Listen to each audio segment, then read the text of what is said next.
the end is we're not trusted anymore. And it has become even worse since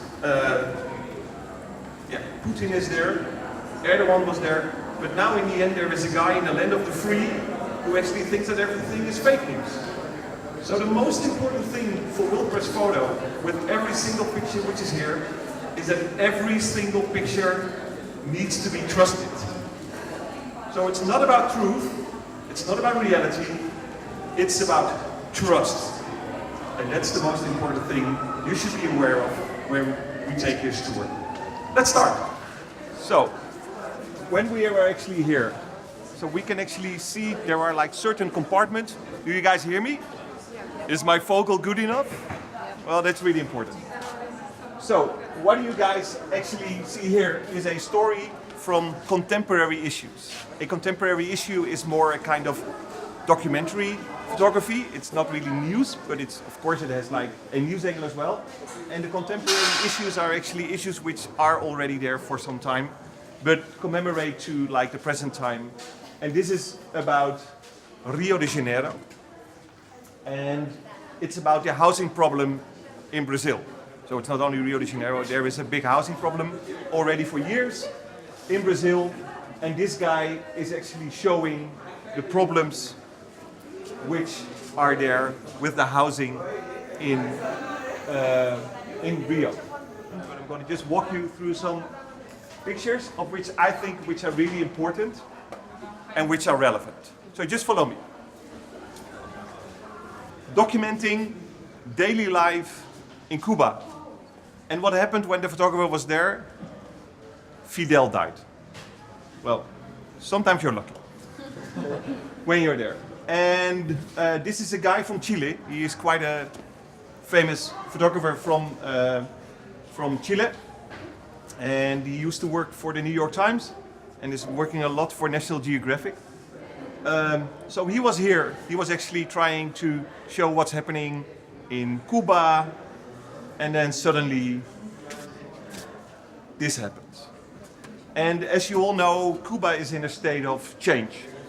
When I was there, I think 5 years ago, there was one hotel in Havana where you could actually go on the internet.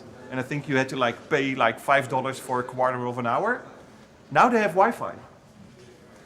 And that's something different. So actually if you go there and if you walk the streets, people are actually they are creating a heads down generation now in Cuba as well. That's something new. So there's a lot of changes happening there. And this guy is actually trying to resemble that. And of course, you always see the lovely walls and the lovely colors and the lovely old cars. But that's how it is now. And in the next years, Cuba will change, since there is already a lot of foreign investors coming in. And I think in the upcoming years, we will see much more pictures from Cuba, but not show the Cuba anymore as we know it. And that's only because this guy who is there on the car, lying there on the guy, is not there anymore. Fidel is dead. Viva la revolution, they go forward. So talking about pictures which went viral, this went viral last year during Rio, this picture. And there is actually two pictures of these. There is two photographers who actually made almost the same picture. They both went into the final and actually finally this picture won by Kai Oliver Pfaffenbach. It is the most published picture from the Rio Olympics, and it wasn't even a final. This was the semi-finals, and Bolt, it was quite easy for him actually, to do this thing. So in the end, these guys are working, the fun thing is these guys are working looking towards the finish, and he is actually smiling towards the photographers since he is doing really well. And he was really looking at them when they were making pictures. They didn't shout Bolt, please come in. No, that's not the problem. But they were looking at him. He looked at them, and then this really lovely picture came out. It's not the heat of the moment, but it's more a lovely sports picture of joy, and not even winning at the moment. So it's a beautiful picture, and many people know this picture. What made the difference between the two? You said there were two pictures. This one was more in focus. That's quite important. So we are in China. These pictures are made by Amy Vitali. Amy Vitali is quite a famous female photographer from America. Well, you can actually make a story out of it. This is the centerfold picture from Playboy, but then with a panda. Guys do like it. It's when things happen and then in the end you have babies. But no, that's, you could make that story out of it as well, but it's not happening. No, this is, I think, one of the most special pictures I've seen in a long time. It is a panda which is actually posing for a photographer. It's actually what I just told on the other side with Jay, as well with this guide. You actually connect with the subject. And it looks like really in this picture that the photographer was able to connect with the animal. And that's of course great. So that's why this is such a great picture, and everywhere you see it, it just makes you smile. And I think that's a really important thing as well. It's truly about the beauty of nature, but also about the beauty between nature and human beings. And I think we shouldn't forget about that one as well. So this is Brent Sturton. He's a photographer from South Africa. He's doing lots and lots of commercial jobs because he wants to earn money to actually make possible that he is actually able to do the projects he really wants. And he's really taking care of rhinos. This is a rhino which actually just got killed by poachers. And they took off like the ivory. He is already taking for years, shooting this story. He has been to Asia, where ivory is actually used in art, but even more in elixirs for people. It is used as a kind of medicine. But it's also killing a lot of elephants and a lot of rhinos. And what he wants to show with this is that we are actually killing these things, and that they are actually on a point of extinction. And what you actually see here is that there is even a group of local people which are fighting the poachers. Since, it's just impossible that we will lose elephants and rhinos in the end, because there is people who need the ivory. We should be taking care of alternatives to get these things as well. And it's a really problem, and I think he is one of the photographers which actually really can show these things, since he is using a different type of technique. He's using a lot of extra light here as well with these pictures, which of course is allowed if you just explain why you do these things and why you actually are showing these pictures. So this is a really important message to the world. I told you beforehand, we check every single picture on manipulation. And you see all these pictures and people really think, whoa, what did the guy do? This guy has a kind of vision, what he wants to entail, and he is actually using a lot of cameras, but he is really fixing his own cameras to make it work the way he wants it. This guy is a disaster for Nikon or for Canon, since he is actually breaking all the stuff to make the picture in the end look good. So this is a water place. It's the same water place in Africa, and he actually made a kind of so he's been working there, and I think he's been there for 30 days just to be able to make these pictures. One of the most important things for nature photographers is to have time, since you're not able to manage like a portrait photographer actually, to make this happen, that you can actually shoot these pictures really easily. And most of the things are being shot during the night, especially with these elephants. It's a wonderful, dedicated young photographer of which we will learn in the near future much, much more. So regarding manipulation, you don't allow any, or what's your policy on manipulation? You don't allow any on the photos you... No. There's two things. Every picture is photoshopped. So every picture is processed. But manipulation for WordPress photo actually means to take out information of a picture or to add information to a picture. So it's like taking out pixels or adding pixels. And of course, there is taste, people who are actually over-processing or under-processing, which is all allowed. That's in the end a matter of taste. For us, the most important thing for a picture to be trusted is whether you take out information or you add information. So for us, it's like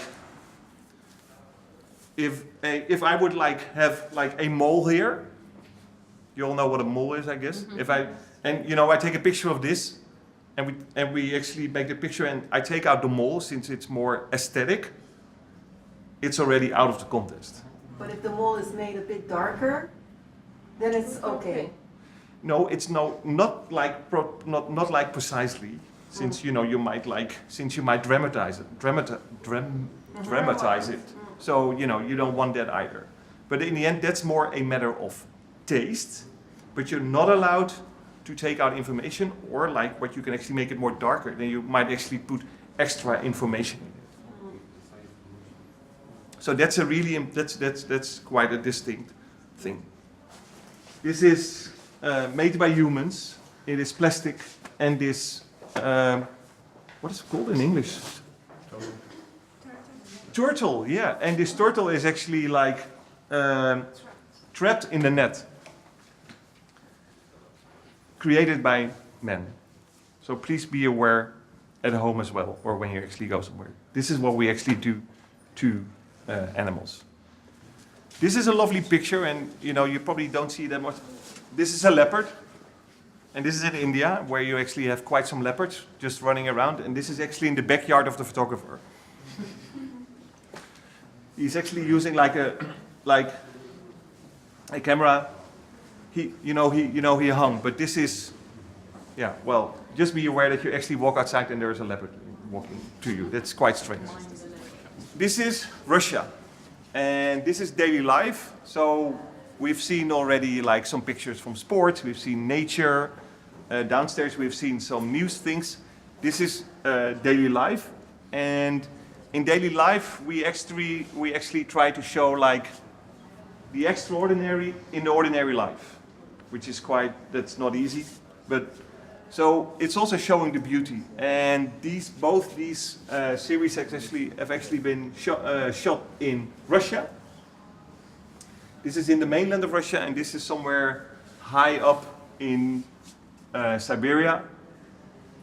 And of course, most of the things, it's telling a story, but it's also about the beauty of photography and the things we don't know.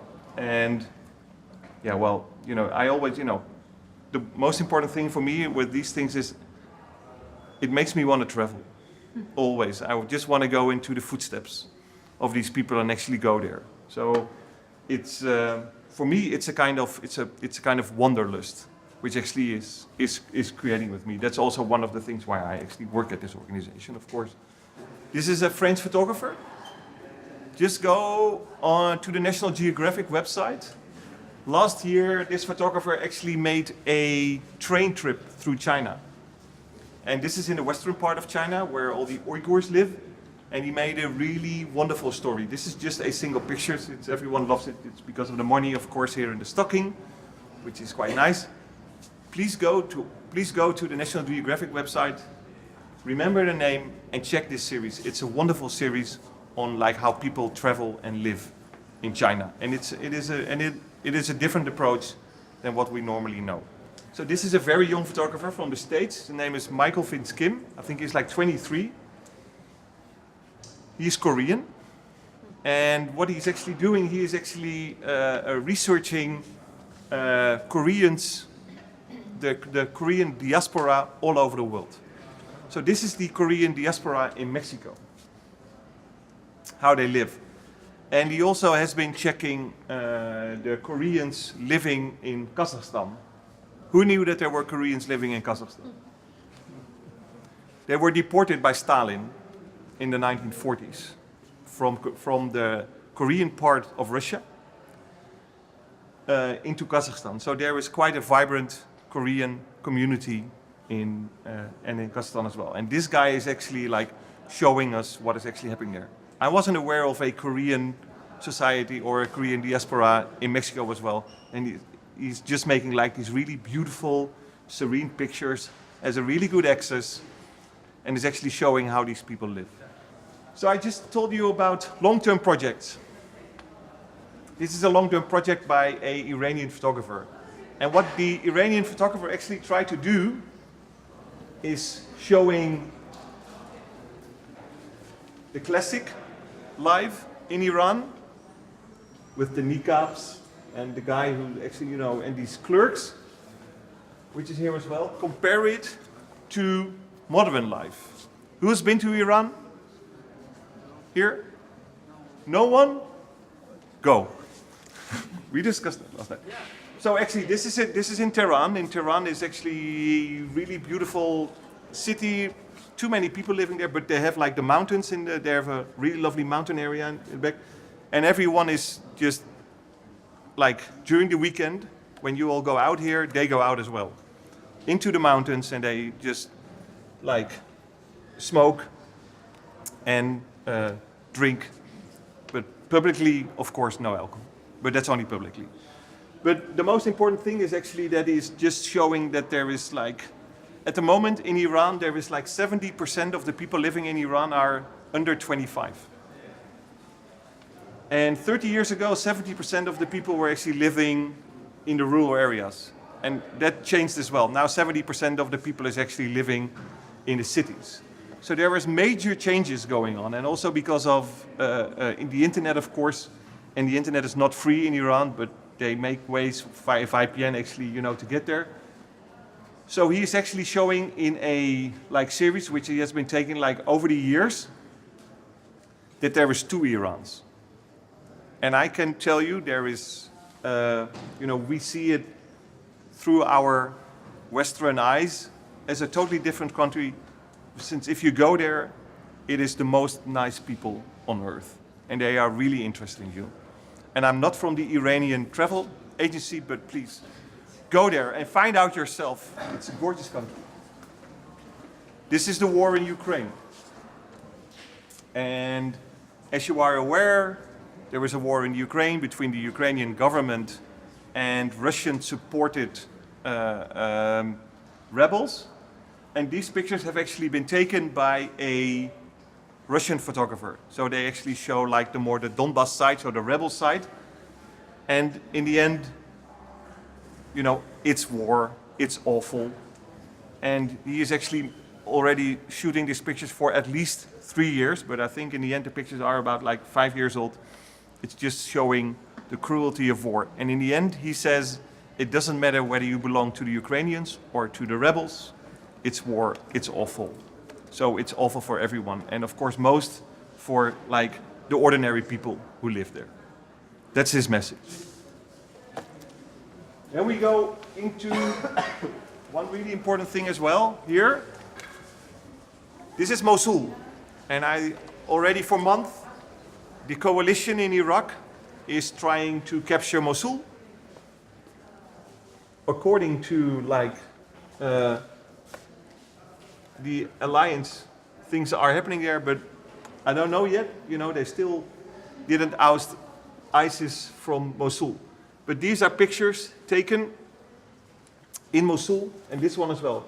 So this is actually a guy.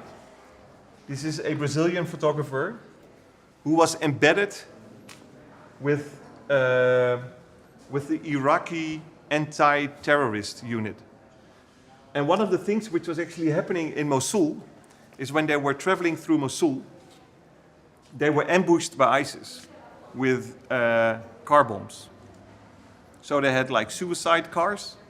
So actually what happened is you drive with a column into the city, you actually attack them with a bomb car, the third or the fourth car, and you actually can ambush them. That's actually what's happening here. So this is just in front of them. You see the explosion here. These guys were there, and it's just in front of them, such an ambush happened. And ISIS is quite often here in these pictures. So we have these pictures here from Mosul. There are more pictures from Mosul. This is ISIS, and actually on the left over there, that's ISIS as well. That's ISIS in Libya. And in the city of Sirte, which is in the north of Libya, which was actually called like the capital of ISIS in Libya. There have been fierce fightings going on. There's Alessio Ramenzi went there. Now they were actually able to get rid of ISIS in Sirte. But as well, I need to tell you that like a Dutch photographer, which from my country, actually got killed there. And so for World Press Photo, it's always really important to support photojournalists, and we really want them, you know, to show all the important stuff, what is happening in the world, but we also want them like to take care of themselves. Since there is a lot of horrible things happening, I just told you about Pakistan. Like you're going to Balochistan, it's not easy for a Western or for another foreign photographer, since you might get kidnapped. Here it's the same, it's war. It's the same in Mosul. In Mosul already a lot of photographers have already been wounded. Some Iraqi journalists have been killed.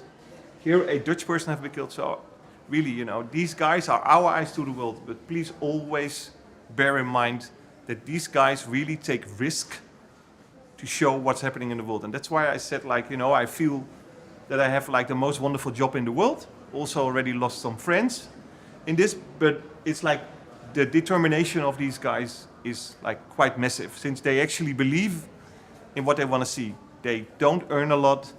Most of them are actually not even insured, which makes it even worse, but they just want to show what's happening in the world. And that's why I really feel for these guys. And that's why I think as an organization, it's always important to support them, but we should also tell them that it's dangerous to go there and that they always should look after themselves. So this is what's happening in Syria. So Syria is like, since Gaddafi actually left, is a kind of mess. There are like 3 governments and it's being used as a gateway to Europe. And this is like the gateway to Europe. This is like some African women in a refugee camp in Syria or in Libya. And this is actually others. Here you see the same who are actually wanting to cross the Mediterranean to go to Italy, to go to the European Union. And of course, last year there were a lot of pictures because, you know, people actually came, of course, via Turkey into Greece, and then actually took the way via Serbia and Hungary into the EU. This is still the same, and there are still tens of thousands, probably more than 100,000 or 200,000 refugees which are actually still crossing the Mediterranean. And I just want to tell you, like this picture, this is one of the most actually awful pictures which is here. If you really look at it, this is a guy who actually drowned. And many, many people drown crossing to Europe. These 2 are quite important series. This is taken by Abdoumani, and this is taken by Walid Mashadi. Abdoumani is not his real name. He is from Douma, and Douma is a city which is actually sieged by the government troops, where a lot of bombs are being. So this guy lives in Syria. He's quite young. We know this. We know him at World Press Photo, but he's really young, and he's actually not able to use his proper name, which would not work for his family, since his family would be under threat, and they would probably search for him. But these guys are like a kind of visual rebels who are actually showing what is happening in these besieged towns in Syria. And these are like, and it's the same here in Aleppo. So these are like all these barrel bombs, which you know that they actually like come over with a kind of bomb with the oil in it. They just drop it down. So this is quite awful. This story is even more. Walid Mashadi lived in Aleppo until Aleppo was retaken by the government forces with the help of the Russians, and actually had to flee. Now he lives in Turkey. His father was a white helmet. His brother was a white helmet. He is only 21. He lost his father. He lost his brother. He had to leave his house in Aleppo and actually now is a refugee together with his mother without anything in Turkey. And this guy actually wanted to show what is happening in Aleppo. And I think the most important thing what you actually see in this picture here, this is Macedonia. And these are people coming from Syria or Afghanistan, but most of them were actually from Syria. They're fleeing into Europe. And most of the people are actually fleeing with a reason. And here you see the reason why people from Syria are still fleeing through Europe. And although it's not that mainstream anymore in our news coverage, still these atrocities happen in Syria. And that's why these people come over here. Now we come to the picture of the year. It's the final series. This is about Aleppo as well. Aleppo was taken over by the government forces with the help of the Russians, and this guy here is screaming, "Don't forget about Aleppo." You all know this picture, I guess. Yes, and someone who doesn't know the picture? When did you see the picture for the first time? Already on the same day or the day after? Or later? On the same day. This was quite a viral picture.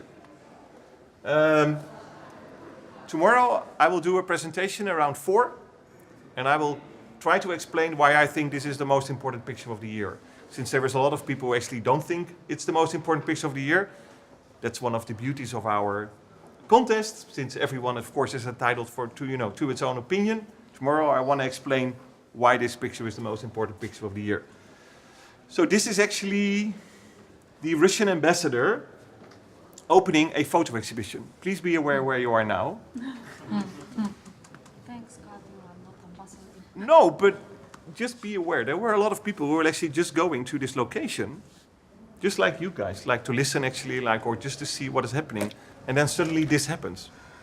It's not to frighten you, it's just to make you aware where this happened. And then suddenly this guy is there, shooting several people. And I want to say one thing which is really important. This is the public. And normally, the public would take like pictures. We would all stand like if things happening, we would also like register. It's not happening, since of course it is a really dangerous situation. And that's why I think professional photographers, which are supported by World Press Photo, are still really important. When we take pictures, or some of you might even be professionals, but if you just take like civil journalism, we register things. We don't check stories. We are really not aware how we are actually taking this picture. This guy was standing in front of this guy. This guy was shooting. And this guy was standing in front of him with his camera, composing quite a nice picture.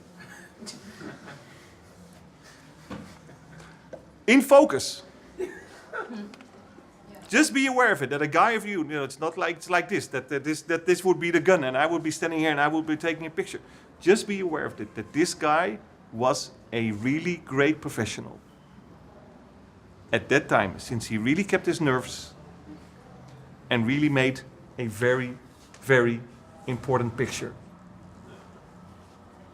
The other thing with this is, this picture has been meant. Are we there? 1 minute. So, the thing as well, why it's really important, this picture, is because it's been memed a lot. You know what the meme is, I guess. You're all young, so you all know what memming is. And it has, like, people say it's like Saturday Night Fever. That's for the older people here. They know, like, Saturday Night Fever. For, like, the less older people, it has, like, it looks like Reservoir Dogs or Pulp Fiction or even James Bond. But that's more because of the clothing, which he's actually wearing, that there is, like, this Reservoir Dogs and Pulp Fiction and James Bond things. I will. So you have your Pulp Fiction shirt. Yeah. That's nice. Isn't there a thin line from being a great professional to being a reckless guy, because he could have gotten shot? So I feel like you said that he's a great professional, but Yeah. I feel like he's being reckless somehow because he's taking a picture and he got shot. And don't you think that the guys who are there are reckless as well? Not right or, now. or here? No, but it's Yeah.